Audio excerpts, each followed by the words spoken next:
one more question that you asked me about, and it was around prescription drugs, Yeah, because I yeah. think we have 5% of the world's population, and we consume 80% of every prescription drug made on Earth. So we could give 13 pills for every man, woman, and child that live on Earth for what we chew, eat, and swallow in the United States. So we're consumed with prescription drugs. 1 in 5 people are on an antidepressant today. Now, I'm a big fan of um, prescription drugs. I think for some that can be very, very useful. Yeah. I do think that there are some that might go to their primary care doctor for an antidepressant, and a lot of primary care physicians don't understand dosage amounts and limits. Yeah. So the fact that you're even on it, it might not even be working. But we live in a healthcare system, and I'm not picking on primary care docs, but if I give you a prescription, what do you have to do? You got to come back. Yeah. And I also know if I don't give you one, you're going to go somewhere else and get one anyway. Yeah. So I think dosage amount is a really big is a really important part. And I think even, Lucy had asked, sometimes it's difficult for people to admit they need help. And that is the birthing of our new company called One Morning.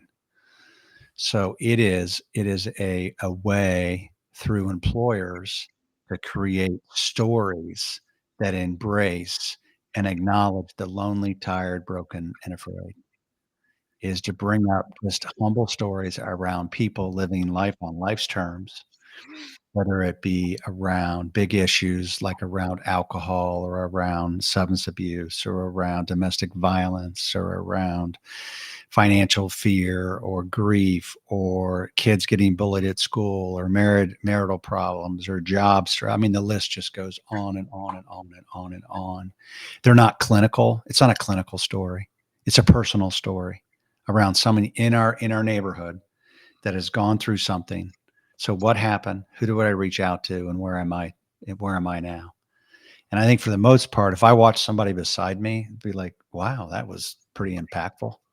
I might be able to pick up that. I think I might be able to, I think I might be able to take that next step.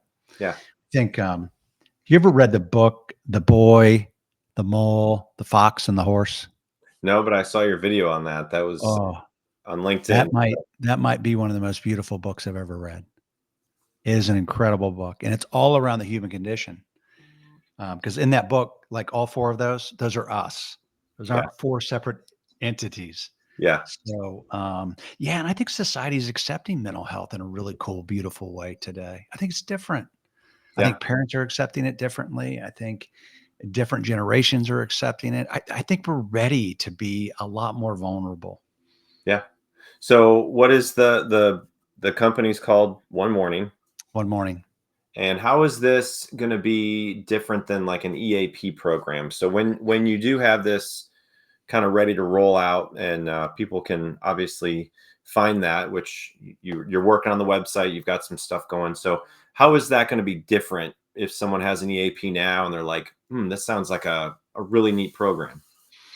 Well, most EAPs, there's some barriers. So the first barrier is the fact that if I call a therapist today, kind of like what Lucy said today, it might take me 10 weeks to get into a therapist. That's if I can get in. Yeah. That's a barrier. The second barrier is the fact that that therapist might cost $150 to $175. That's a barrier. Where an EAP, an employee assistance program, 75% of every companies offer them. Only 22% of people actually know they have it. Yep. Yep. The perception is that HR is telling me about it because I'm in trouble, which Yep. is bad. Yep. And then the other big thing is the fact that they feel like, well, I can't bring big issues to work because they're going to call my employer and they're going to tell me what's going on. All of those are lies. Yep. If you believe in HIPAA, if you believe in like keeping your medical records on my chart, which I do, you are protected this under HIPAA, under your EAP, and under an EAP, it's free. So where does one morning come into play? One morning stands in front of any existing EAP, and one morning all it does is gently nudge people to reach out and ask for help. I do believe EAPs are a beautiful solution short term. There are a Yeah. lot of people that need longer term. Yeah. right? Assistance and help, maybe more face to face.